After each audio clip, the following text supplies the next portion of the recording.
segala isinya, yang memelihara segenap ciptaannya dengan kasih setianya yang kekal. Amin. Muliakan Allah Bapa.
Turunlah atas saudara sekalian kasih karunia dan damai sejahtera dari Allah Bapa dan Tuhan Yesus Kristus serta persekutuan Roh Kudus menyertai sekarang sampai selama-lamanya.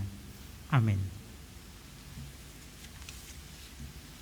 Saudara jemaat Tuhan, disilakan duduk.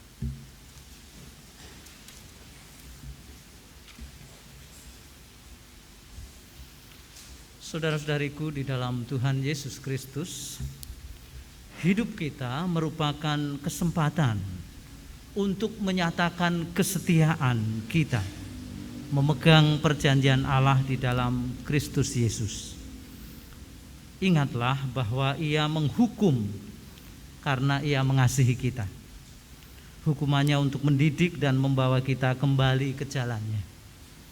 Karena itu pada masa Advent ini marilah kita bergerak dan bekerja dengan setia mewujudkan persekutuan yang setia taat memegang teguh perjanjiannya di dalam Kristus Yesus. Kita nyanyikan nyanyian kita bagi Tuhan, Ya Allah yang Maha Tinggi, Kidung Jemaat nomor 246, bait yang pertama dan yang ketiga.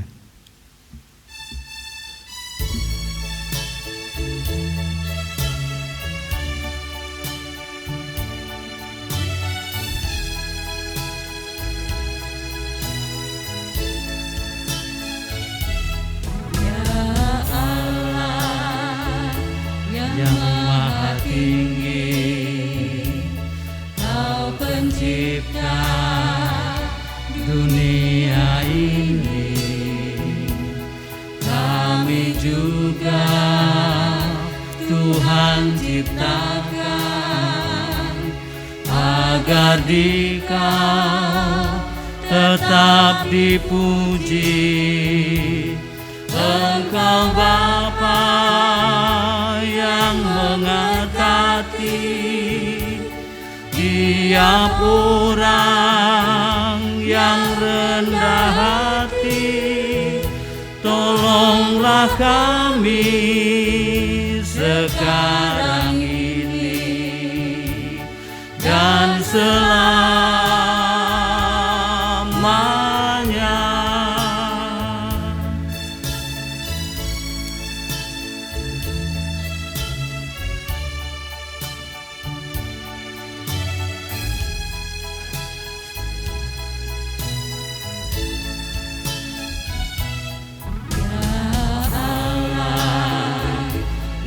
Maha suci, Engkau turun ke dunia ini. Kau menyala bagaikan api, menurunkan nurani kami, mengobarkan semangat kami, agar kami menjadi berani. Utuslah kami dunia ini dengan kuasa-Mu.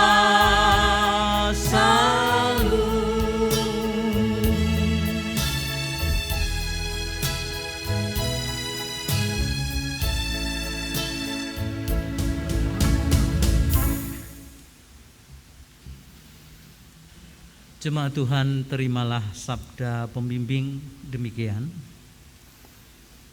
Jawab Yesus kepadanya, kasihilah Tuhan Allahmu dengan segenap hatimu dan dengan segenap jiwamu dan dengan segenap akal budimu. Itulah hukum yang terutama dan yang pertama. Dan hukum yang kedua yang sama seperti itu ialah kasihilah sesamamu manusia seperti dirimu sendiri. Pada kedua hukum inilah tergantung seluruh hukum Taurat dan kitab para nabi. Injil Matius 22 ayat 37 sampai 40.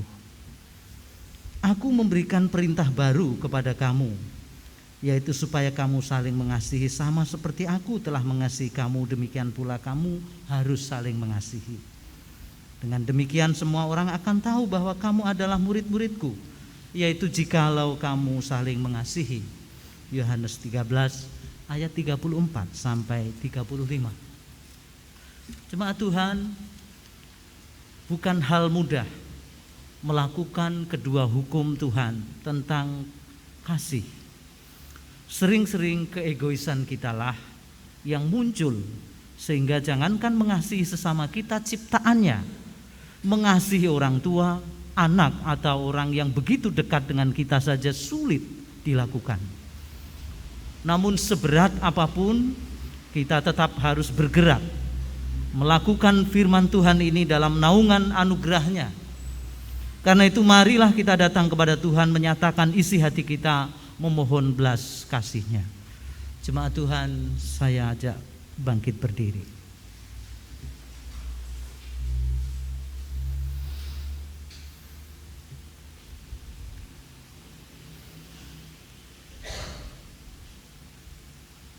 Ya Bapa,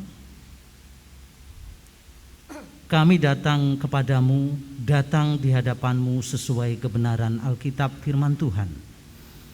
Jika kita mengaku dosa kita, maka Ia adalah setia dan adil, sehingga Ia akan mengampuni segala dosa kita dan menyucikan kita dari segala kejahatan. 1 Yohanes pasal 1 ayat 9. Ampunilah kami orang berdosa ini.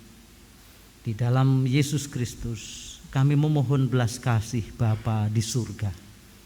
Amin. Kita nyanyikan dari Lembah Sengsaraku, Kidung Jemaat nomor 24A, bait yang pertama dan yang ketiga.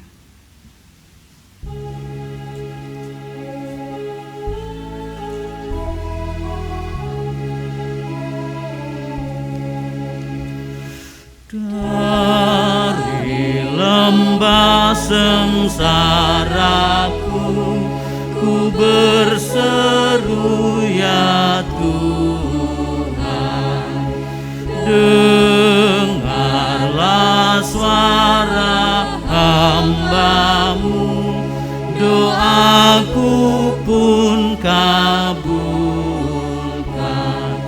Jikalau kesalahanku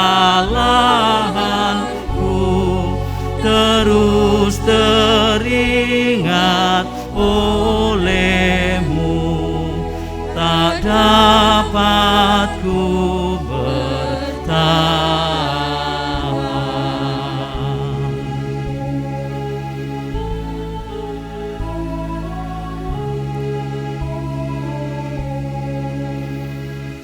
Ku menantikan-Mu teguh, rahmat-Mu ku dambakan.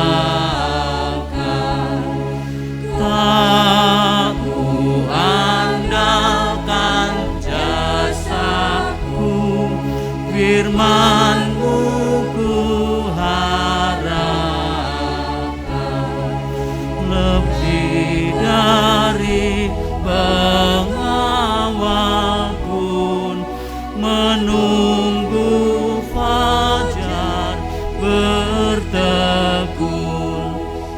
tunggu di Kau Tuhan.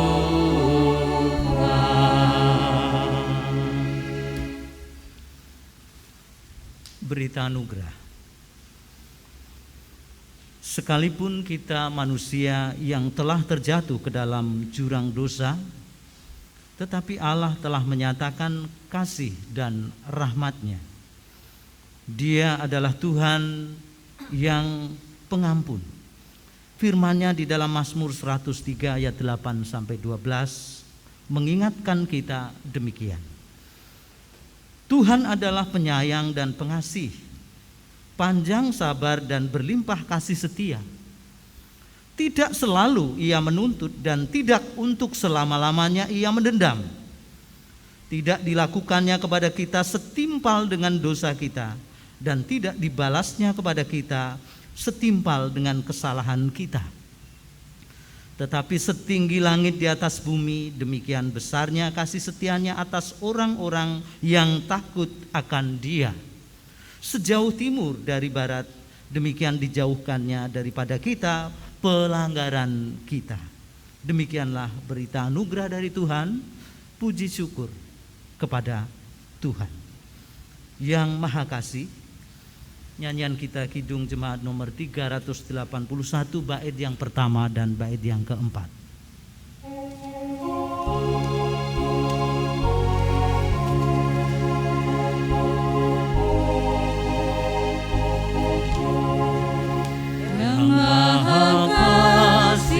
Yaitu Allah pengasih pun bagiku, yang Maha Kasih, yaitu Allah pengasih pun bagiku. Aku selamatlah oleh kasih-Nya, oleh kasih-Nya kepadaku.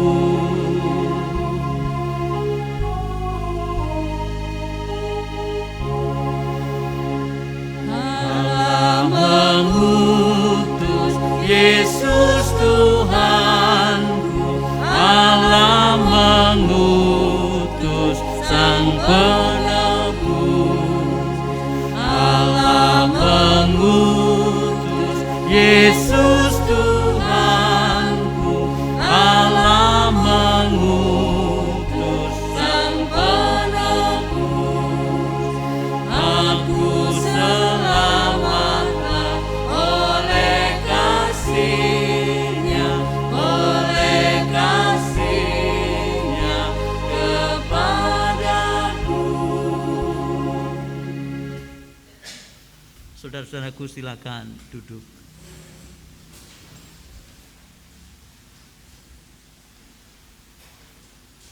Sebelum Alkitab firman Tuhan dibacakan dan sabda Tuhan diberitakan melalui khotbah hari ini, kita datang kepada Tuhan, mohon pimpinan Roh Kudus. Kita satu hati berdoa. Mari kita berdoa.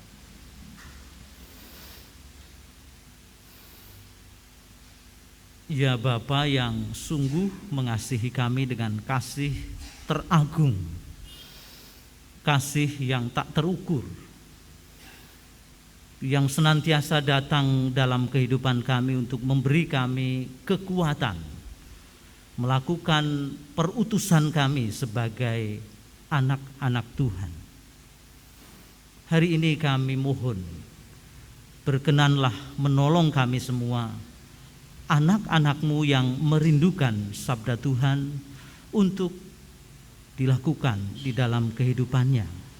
Roh Kudus, mampukan kami semua menjadi pendengar sabda-Mu yang mendengarkan dengan hati kami, dan karena itu kami buka hati kami untuk mendengarkan sabda Tuhan di dalam nama Tuhan Yesus, agar kami sungguh-sungguh diubahkan, diperbaharui, diperingatkan, dididik, dan semakin dipertajam akan kepekaan kami terhadap segala hal yang kami lakukan, supaya ketika kami melakukan hal-hal yang tidak berkenan kepada Tuhan, kami berubah, kami memperbarui diri dan hidup kami berkenan kepada Tuhan.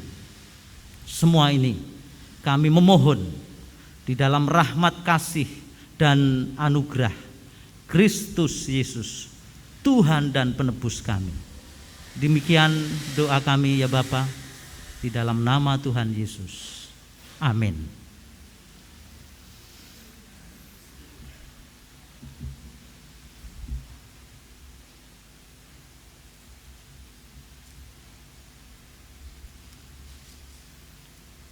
Kita mendengar pembacaan Alkitab dari Maleakhi pasal 3 ayat 1 sampai 5.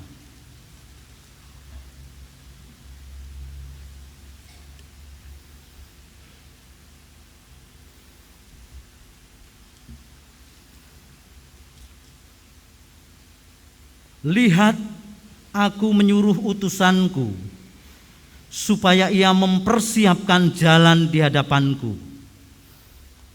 Dengan mendadak Tuhan yang kamu cari itu akan masuk ke bait-Nya. Malaikat perjanjian yang kamu kehendaki itu sesungguhnya ia datang, firman Tuhan semesta alam. Siapakah yang dapat tahan akan hari kedatangannya? Dan siapakah yang dapat tetap berdiri apabila ia menampakkan diri? Sebab ia seperti api tukang pemurni logam dan seperti sabun tukang penatu.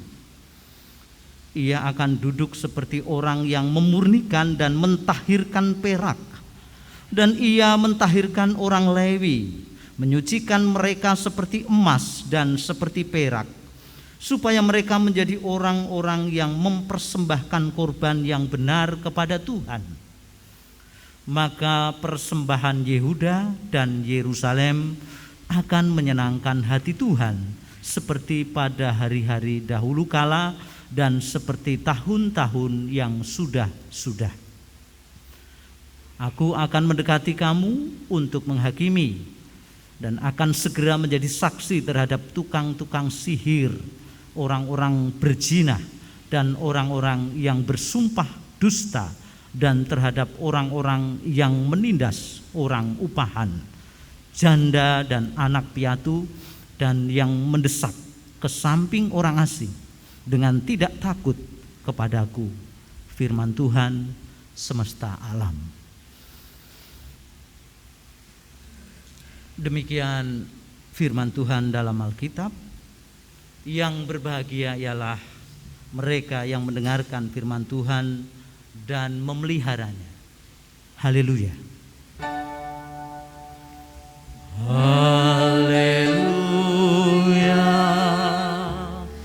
Haleluya. Haleluya.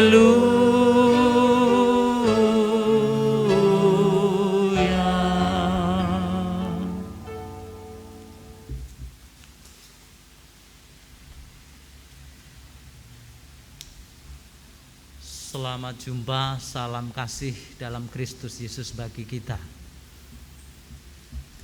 Saudara, tema khotbah hari ini, Tuhan datang untuk menghukum.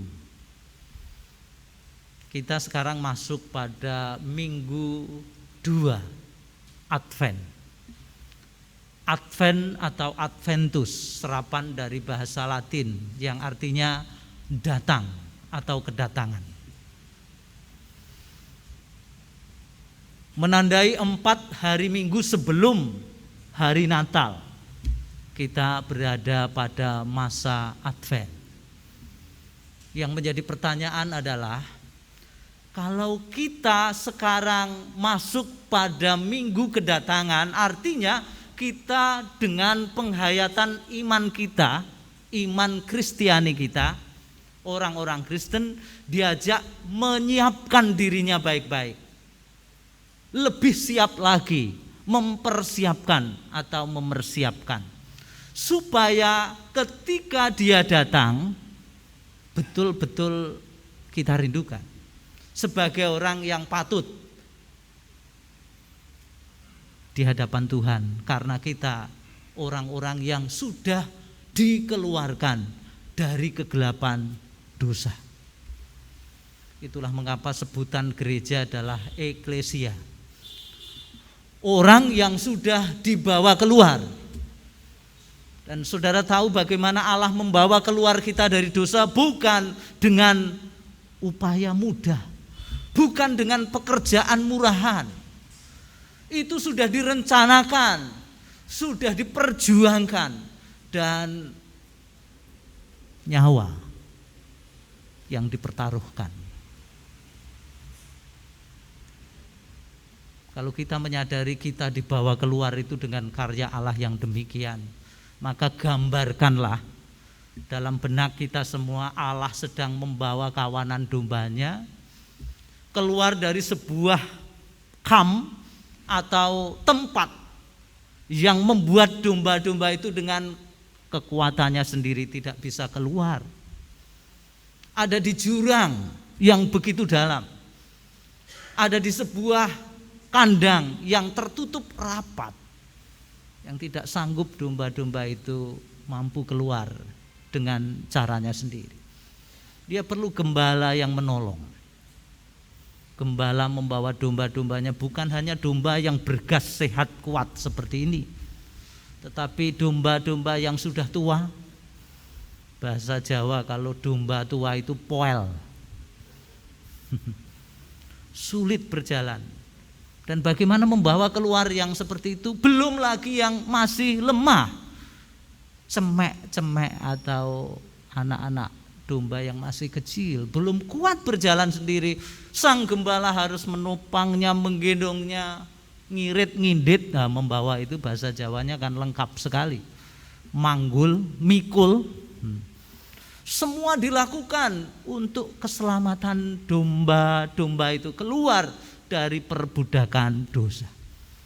Kitab Malayaki menggambarkan itu.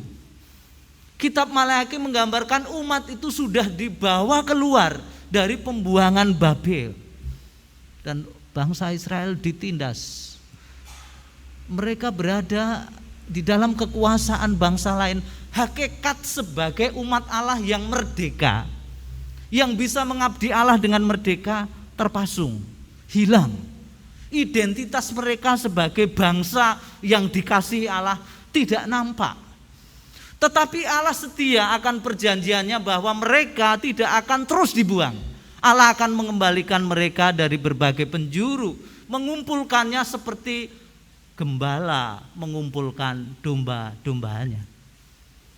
Dan membawanya keluar dari pembuangan itu masuk ke negeri yang Tuhan berikan kepada mereka untuk didiami turun-temurun. Bagaimana Tuhan membawanya? Gambarkan tadi perjuangan Tuhan dengan kasih-Nya yang besar, dengan bertaruh nyawa, dan umat itu sekarang tinggal di negerinya, sudah membangun tembok Yerusalem. Tetapi saudara, demikianlah penggambaran akan umat Allah itu yang sering tidak tahu diuntung, tidak merespon kasih Allah itu dengan perbuatan yang sesuai, yang sepatutnya. Umat Allah itu sakarpe dewe, lupa akan perjuangan Tuhan, akan kasih Tuhan yang sudah dialaminya, yang membuat mereka sekarang tinggal di negerinya. Padahal keadaannya belum baik banget loh, belum pulih seperti zaman kejayaan Raja Daud, belum. Tetapi mereka pola tingkahnya sudah tidak karu-karuan. Dimulai dari siapa? Pemimpinnya. Dimulai dari imam-imamnya tidak kudus di hadapan Allah. Saudara tahu ikan? Untuk tahu ikan baik atau tidak, jangan dilihat ekornya. Lihatlah angsangnya, kepalanya. Lihatlah bagian kepalanya. Ikan berek itu ditandai dari kepalanya. Kalau kepalanya sudah berek, maka seluruhnya tentu sudah berek. Cuma agak baikan bagian ekornya atau badannya. Karena itu saudara, kalau memilih ikan, lihat kepalanya dulu.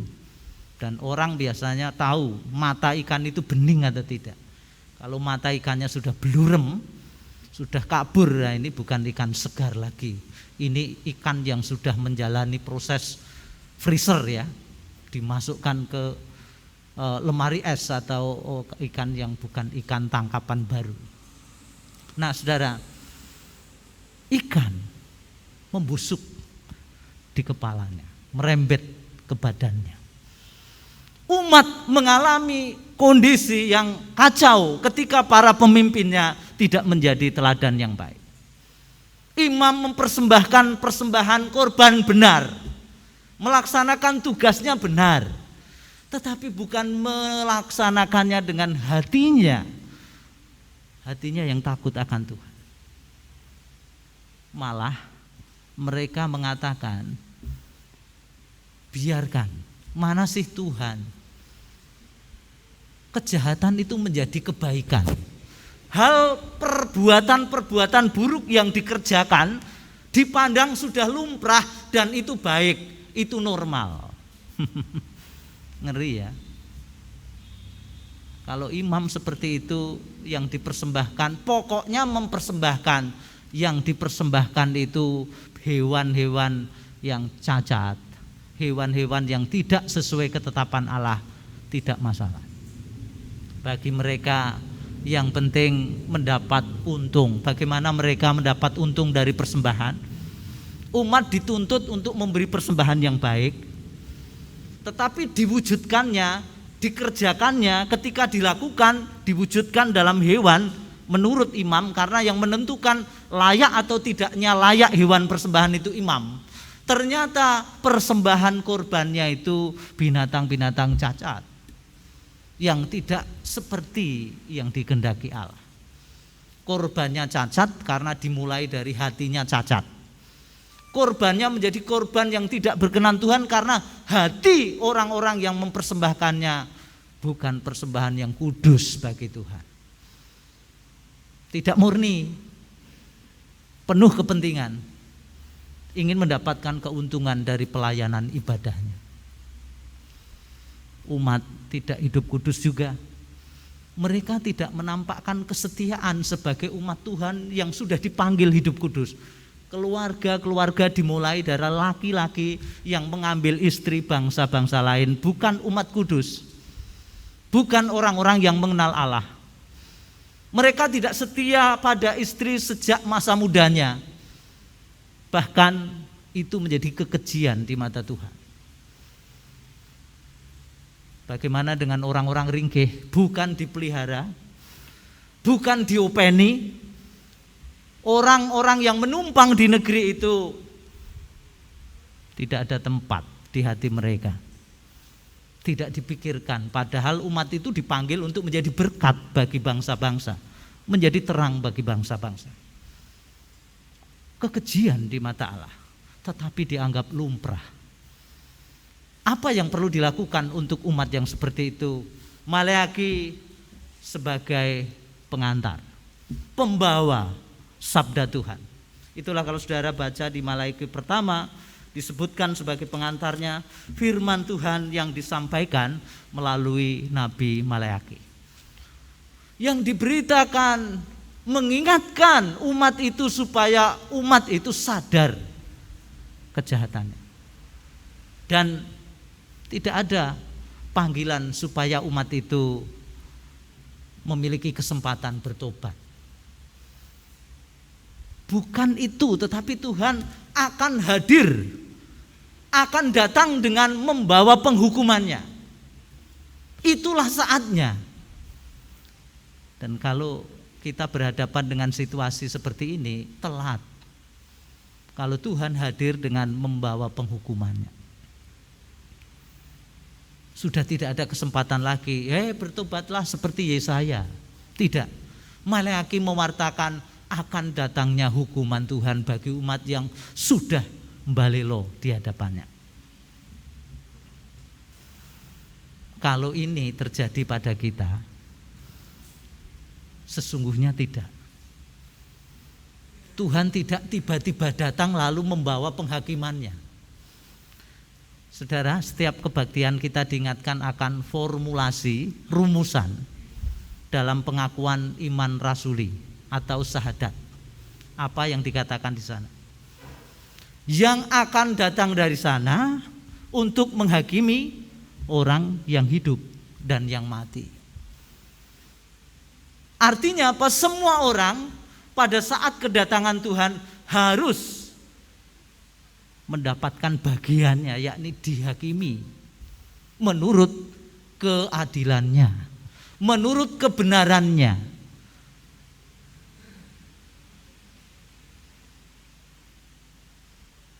Apa ketika Tuhan datang nanti tiba-tiba lalu kita tidak tahu? Enggak. Waktunya memang kita tidak tahu. Tetapi hal mempersiapkan diri bahwa kita akan dihakimi sudah diberitahukan. Penghakiman Allah tidak bisa diubahkan oleh pikiran manusia, tindakan dan keputusan manusia, tidak mempengaruhi sama sekali. Suap Anda tidak bisa. Hakim yang adil itu, sang hakim yang benar itu, betul-betul dengan kebenaran seperti Allah sendiri melakukannya, karena dia menghakimi berdasarkan kuasa Allah. Allah tidak ada pertukaran. Iya, iya, tidak, tidak. Itu kebenaran. Tidak ada yang terselubung di hadapan Allah. Anda berkilah tidak bisa. Karena itu yang perlu bagi kita sekarang ini seruan, supaya jangan ketika Allah datang menghukum kita karena kita tidak mengerti siapa kita, apa yang sudah kita lakukan. Maka ingatlah firman Tuhan. Dia, sang hakim itu juga sudah pernah berkata, marilah datang kepadaku, hai engkau yang letih dan lesu dan berbeban berat. Aku akan memberikan kelegaan kepadamu yang letih lesu dan berbeban berat. Pikulah kuk yang kupasang, dan kuk yang diberikan Tuhan itu ringan. Pikulannya Tuhan itu enak, bukan membebani kita. Artinya apa? Ketika menantikan Tuhan datang untuk menghakimi, untuk menghukum, kita orang-orang yang siap mempertanggungjawabkan hidup kita di hadapannya dengan senantiasa ingat akan firman-Nya, setia akan panggilan kita. Umat yang datang kepada Dia, sang hakim itu, yang mau melakoni panggilannya dengan memikul kuk, memikul beban yang Tuhan berikan. Bebannya enteng, ringan. Kalau saudara sekarang ini dipanggil untuk memberikan kasih Anda kepada saudara-saudara satu dengan yang lain, memberikan hati yang sabar terhadap berbagai persoalan yang saudara alami, menanggung berbagai beban di dunia ini, lalu saudara dapat menanggungnya dengan penuh kesabaran, dan terus menerus itu berulang-ulang.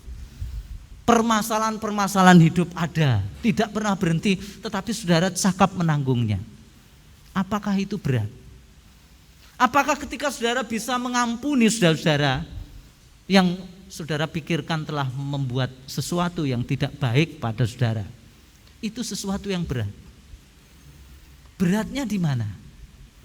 Ketika saudara berlaku untuk mewujudkan panggilan hidup seperti firman Tuhan, itu beratnya di mana?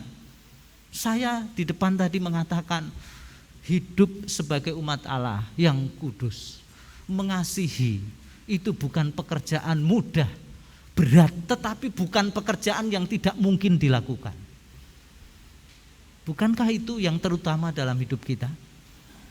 Ketika dihadapkan pada Allah yang akan hadir untuk menghukum, lalu siapa yang terhukum? Mereka yang tidak mau datang kepadanya dan memikul beban yang diberikan kepada kita.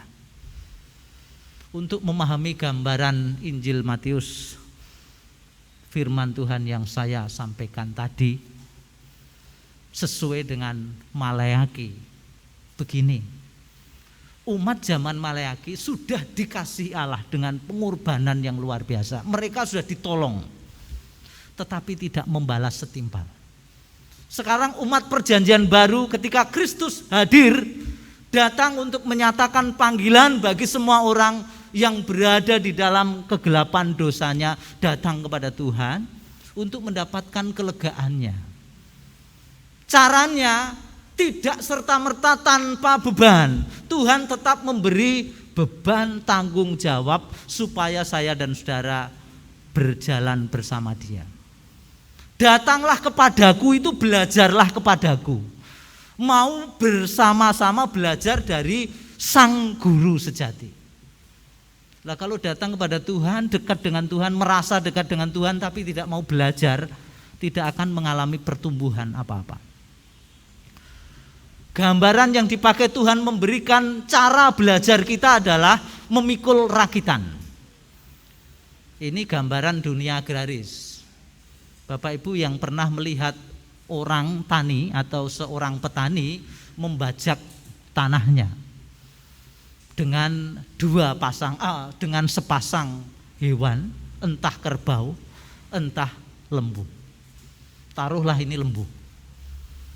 Saudara,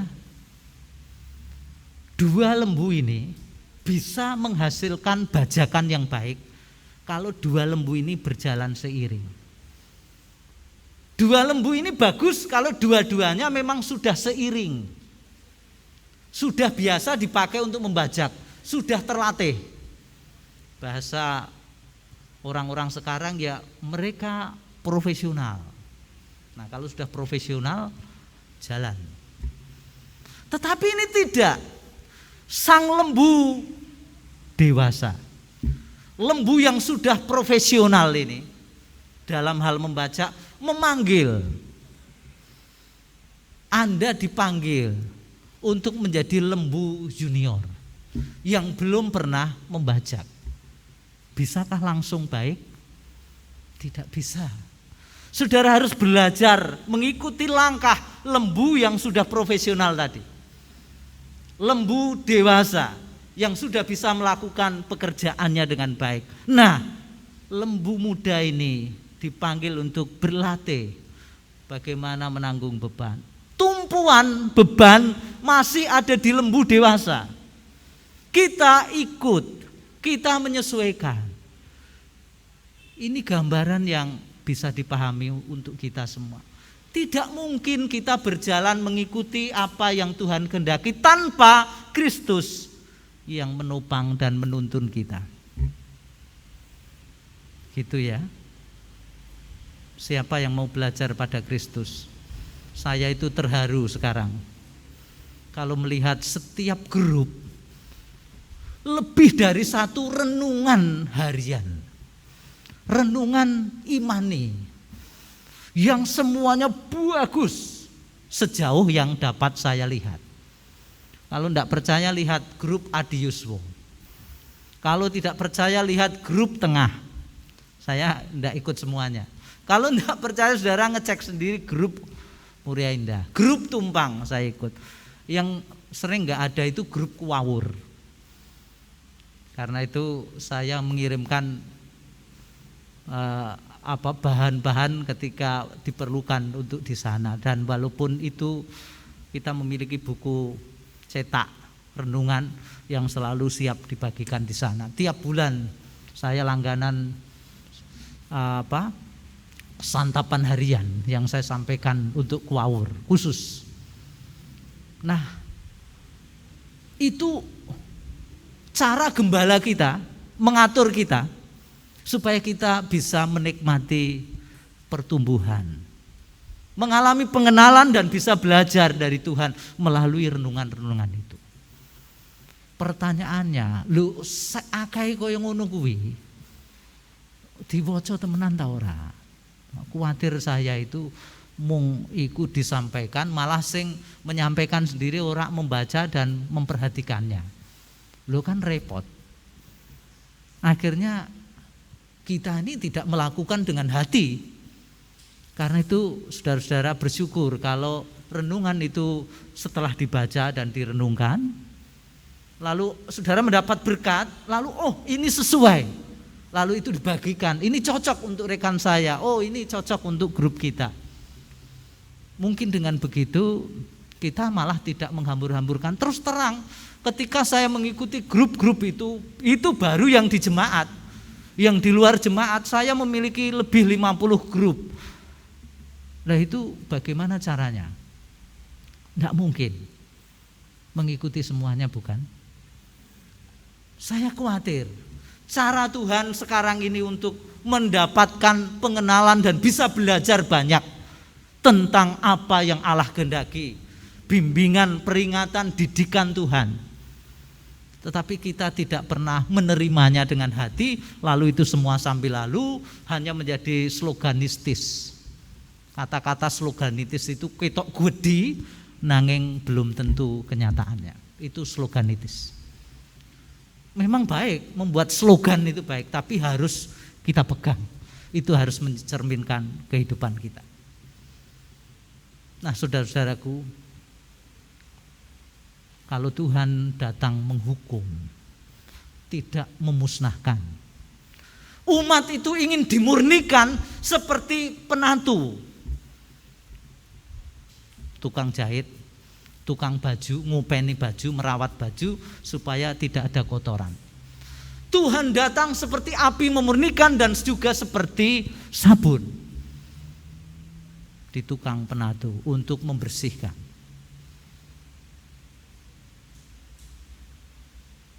Apa kita menunggu bersih ketika Tuhan datang nanti menunjukkan kepada kita, hei kamu orang yang membuat kejahatan, hei kamu orang yang tidak setia kepada Tuhan? Tidak kan? Sekarang ini kita sudah memiliki cermin toh untuk melihat diri kita melalui firman Tuhan yang ditaburkan di setiap medsos, grup medsos saudara. Sudah toh? Mari kita jaga yang seperti itu. Tuhan ingin kemurnian kita. Dan firman dengan tema Tuhan datang untuk menghukum ini, untuk mengingatkan kita, jangan meremehkan anugerah Allah itu. Allah sudah menolong kita, Allah sudah menebus kita, Kristus Yesus sudah datang. Yang akan kita peringati pada hari Natal nanti kedatangannya. Dia hadir, bukan hanya datang nanti, tetapi dia datang kemarin, dulu, hari ini, sekarang, dan seterusnya. Itu penting. Kehadiran Tuhan yang kita nantikan adalah setiap hari kita merindukan kehadirannya untuk memurnikan kita, untuk mendidik kita, untuk memberi pamerdi kepada kita, supaya kita menjadi umat yang tidak seperti umat pada zaman Maleaki, tetapi menjadi umat kudus Tuhan yang hari demi hari berkenan kepada Tuhan. Mari kita sambut hadir Tuhan hari ini, besok, dan seterusnya. Tuhan di dalam Alkitab tidak pernah menjanjikan dia akan datang kedua kali, tidak ada. Yang ada adalah Tuhan Yesus akan datang kembali, tetapi bukan datang kedua kali. Seakan-akan ada urutan dari satu lalu dua. Dia hadir dalam wujud sekarang tidak nampak karena Roh Kudus yang diutusnya kepada kita. Karena itu bukalah hati kita, yuk. Natal ini bukan untuk melampiaskan harapan kita untuk sebuah romantisme gambaran dengan kandang yang indah, pohon Natal yang belum lengkap, hiasan-hiasan Natal yang meriah. Maksudnya ini baik tetapi belum lengkap. Jadi kita tunggu kelengkapannya. Bukan hanya itu, tapi betul-betul hati kita yang mau dimurnikan menjadi umat yang kudus bagi Tuhan. Selamat menyiapkan hari Natal dengan memasuki Advent, dan ingatlah dia datang. Dia sudah datang dan dia sekarang datang. Dan dia akan datang pada zaman akhir nanti untuk membawa kita ke dalam penghakimannya. Dan Tuhan mengenal siapa kita. Kita bersyukur karena sejak sekarang ini kita berjalan bersama lembu senior, lembu profesional. Tuhan yang sudah menang atas kuasa dosa, yang menolong kita berjalan bersama Dia, berhasil sampai tujuan kita. Tuhan memberkati kita.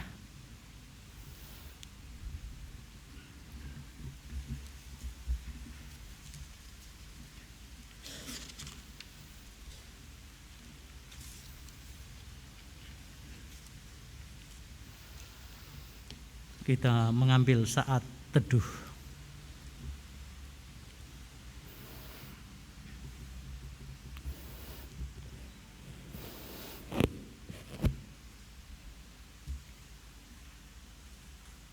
Dan marilah kita berdoa. Bapa, kami anak-anak-Mu sudah menerima firman Tuhan dan penjelasannya melalui khotbah hari ini. Kedatangan-Mu untuk menghukum, untuk memurnikan. Di balik hukuman-Mu, Allah sedang bekerja menyatakan kasih dan keadilan Allah bagi setiap orang. Dan kami semua beruntung karena firman ini diberikan kepada kami saat ini, sehingga ketika Tuhan datang kelak, kami sungguh-sungguh menjadi umat kudus Allah yang sudah berjalan dan hidup dalam pengenalan akan Allah, yang bekerja bersama Tuhan, melakukan panggilan kami melayani, mengasihi dengan kesetiaan. Kami tetap memelihara iman kami kepada Tuhan. Kami tetap melakukan panggilan kami dengan bekerja sungguh-sungguh bagi kemuliaan Tuhan.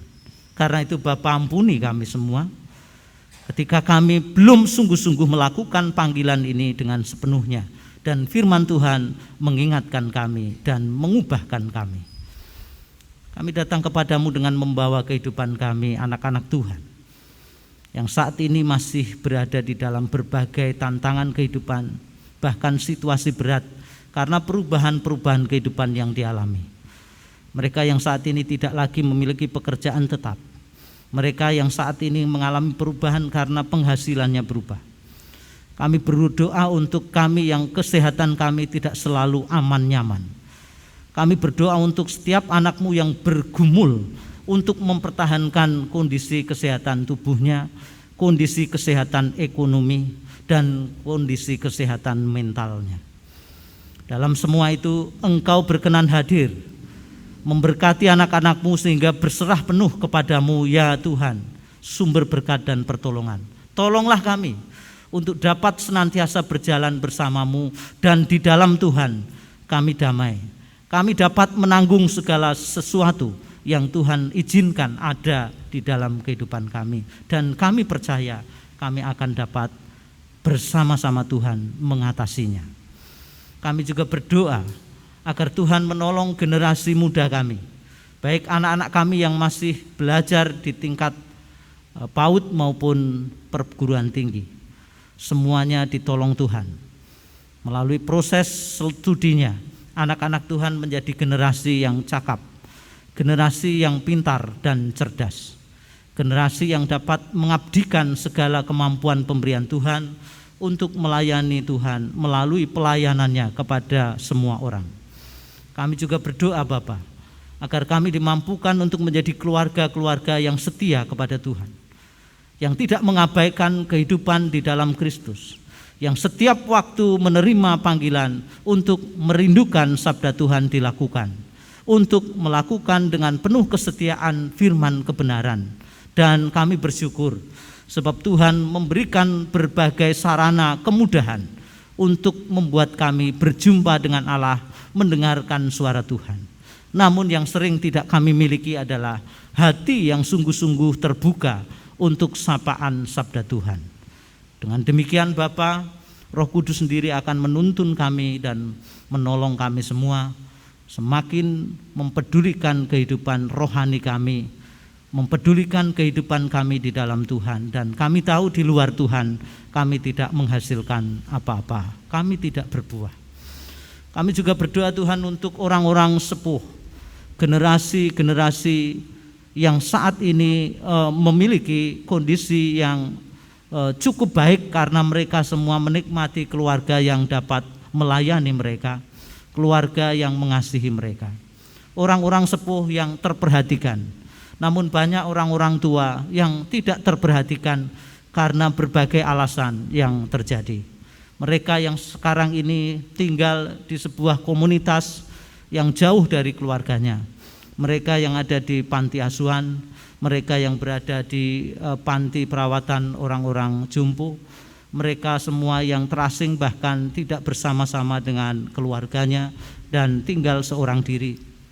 Tuhan berkati, Tuhan hiburkan dan Tuhan teguhkan hatinya untuk dapat menanggung semua itu, dan Tuhan menggerakkan kami semua untuk hadir menjadi umat yang peduli akan sesama kami. Kami mau berbagi kasih, bukan hanya sebagian milik kami, tetapi sungguh-sungguh hati kami bagikan bagi saudara-saudara kami, untuk damai sejahtera Tuhan dirasakan, untuk kasih Tuhan yang sungguh agung dan mulia itu dapat dirasakan semua orang. Dengan begitu Bapa, semakin banyak orang juga memuliakan nama Tuhan. Akhirnya kami berdoa juga untuk situasi masyarakat bangsa kami dalam menghadapi fenomena munculnya varian baru SARS-CoV-19 yang saat ini sungguh memprihatinkan beberapa wilayah karena tingkat penyebarannya yang sungguh lebih dahsyat. Namun Tuhan menolong kami semua dengan hikmat senantiasa tetap peduli dan menjaga diri baik-baik, sehingga kami bersama-sama masyarakat bangsa Indonesia ini dapat memberikan teladan baik dalam hal mengatasi pandemi yang masih berada di bumi ini. Dan akhirnya kehidupan kami bersama dapat menjalani hari-hari walaupun dengan penuh tantangan, tetapi semakin baik karena Tuhan bekerja untuk mendatangkan kebaikan bagi kami semua. Demikian Bapa, kami sudah berdoa kepadamu dan berkenanlah menyempurnakan kami semua. Kami berdoa kepadamu dengan doa yang Tuhan Yesus ajarkan kepada para murid. Doa Bapa kami. Bapa kami yang di surga, dikuduskanlah namamu, datanglah kerajaanmu, jadilah kehendak-Mu di bumi seperti di surga. Berikanlah kami pada hari ini makanan kami yang secukupnya, dan ampunilah kami akan kesalahan kami, seperti kami juga mengampuni orang yang bersalah kepada kami. Dan janganlah membawa kami ke dalam pencobaan, tetapi lepaskanlah kami dari yang jahat. Karena Engkaulah yang empunya kerajaan dan kuasa dan kemuliaan sampai selama-lamanya. Amin. Saudara-saudaraku yang saya kasih dalam Kristus, kita bangkit berdiri. Kita teguhkan hati kita dengan pengakuan iman yang akan diucapkan bersama, dipandu oleh majelis.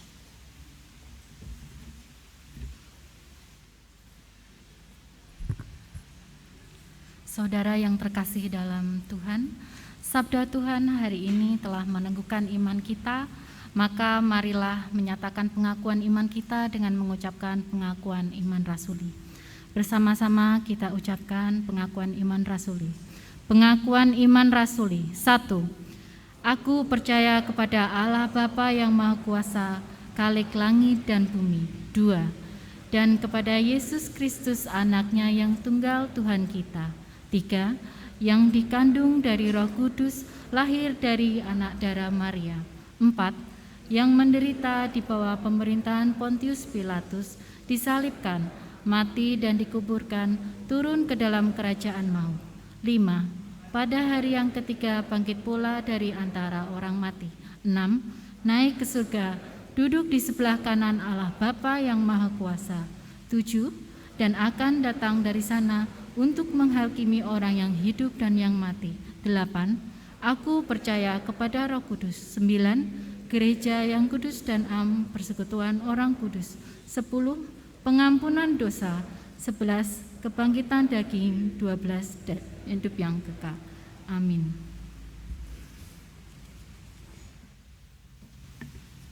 Saudara silakan duduk.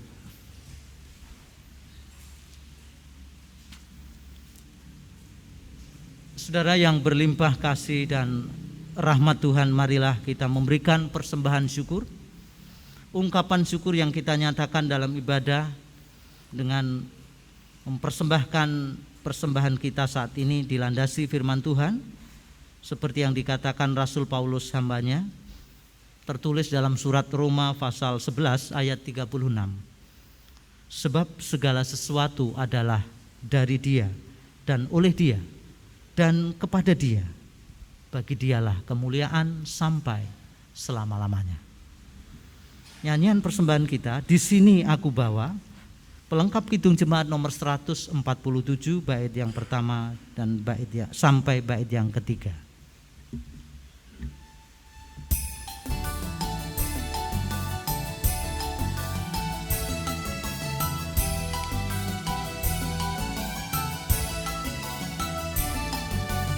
Sini aku bawa Tuhan, persembahan hidupku semoga berkenan.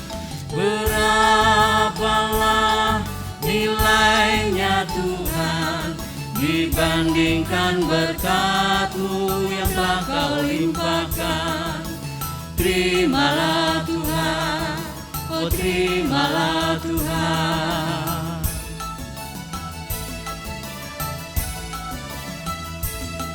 Tanganku yang kecil ya Tuhan, belum mencari makan sendiri ya Tuhan.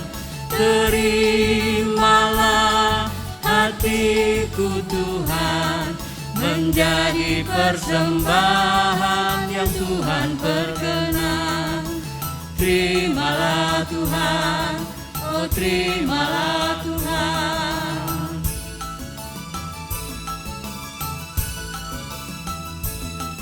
Ku ingat firman-Mu ya Tuhan, yang mengajarkan kami mengingat yang kecil. Berkati semuanya Tuhan, supaya persembahan tetap mengalir terus. Terimalah Tuhan, oh terimalah Tuhan.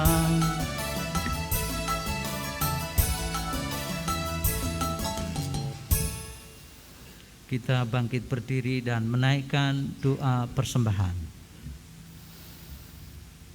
Demikian Bapa, persembahan yang mengalir dari hati anak-anak-Mu, hati yang berkecukupan, hati yang terpelihara dalam kasih Tuhan. Dan Tuhan berkenan menerima persembahan kami serta menguduskannya. Kami menaikkan doa syukur atas kehidupan pemberian Tuhan, atas berkat-berkat yang Tuhan berikan tak terhitung jumlahnya. Di dalam nama Tuhan Yesus kami sudah berdoa dan mengucap syukur. Haleluya. Amin. Silakan duduk.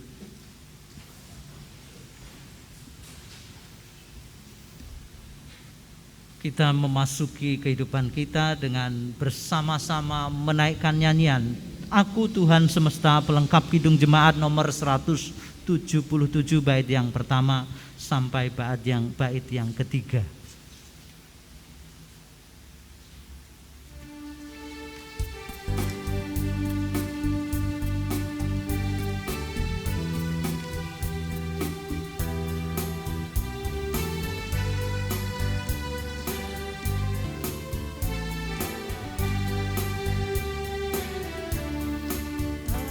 Aku Tuhan semesta, cerita-Mu ku dengar. Kau di dunia yang gelap, Kau selamatkan.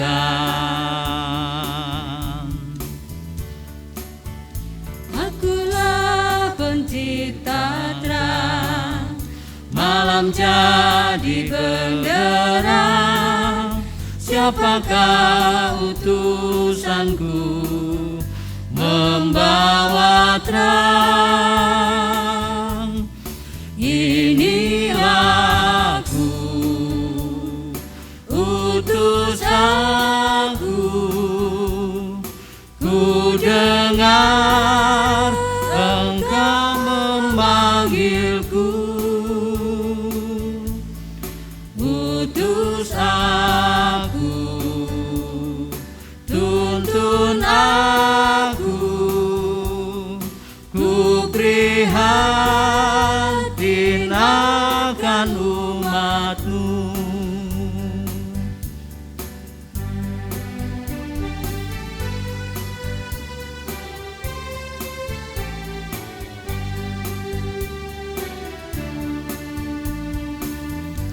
Aku Tuhan semesta, ku menanggung sakitmu dan menangis karena kau tak mau dengar. Kan ku rubah hatimu yang keras jadi lembut. Siapa bawa firman-Ku, utusan-Ku. Ini aku, utus aku. Ku dengar Engkau memanggilku, utus aku,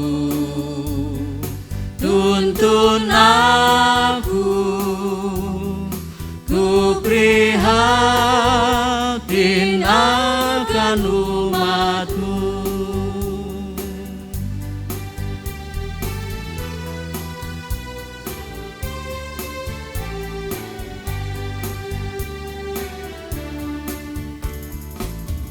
Aku Tuhan semesta, ku melihat yang resah, orang miskin dan lesu, aku jenguk.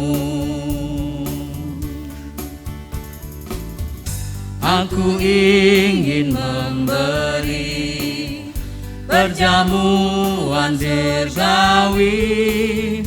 Siapa mewartakannya? Siapakah? Ini aku, utus aku. Ku dengar Engkau memanggilku, utus aku, tuntun aku. Ku prihatin akan umat-Mu.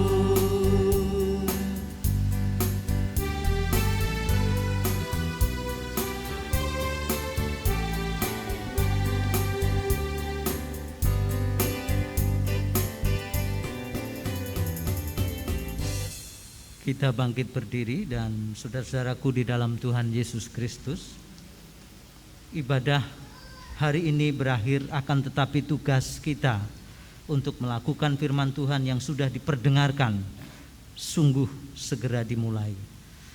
Jadikanlah masa Advent ini kesempatan untuk giat melakukan pekerjaan pelayanan sesuai perutusan kita, dan terimalah berkat Tuhan. Tuhan Allah memberkati engkau dan melindungi engkau. Tuhan Allah menyinari engkau dengan wajah-Nya dan memberi engkau kasih karunia. Tuhan Allah menghadapkan wajah-Nya kepadamu dan memberi engkau semua damai sejahtera. Amin. Kita nyanyikan Tuhan mengutus kita, kidung pelengkap kidung jemaat nomor 185 bait yang pertama.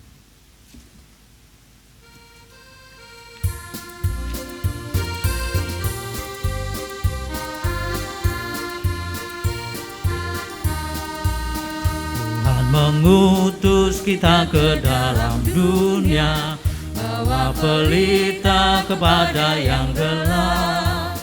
Meski dihina serta dilanda duka, harus melayani dengan sepenuh. Dengan senang, marilah kita melayani umat-Nya. Dengan senang, berarti kita memuliakan nama-Nya.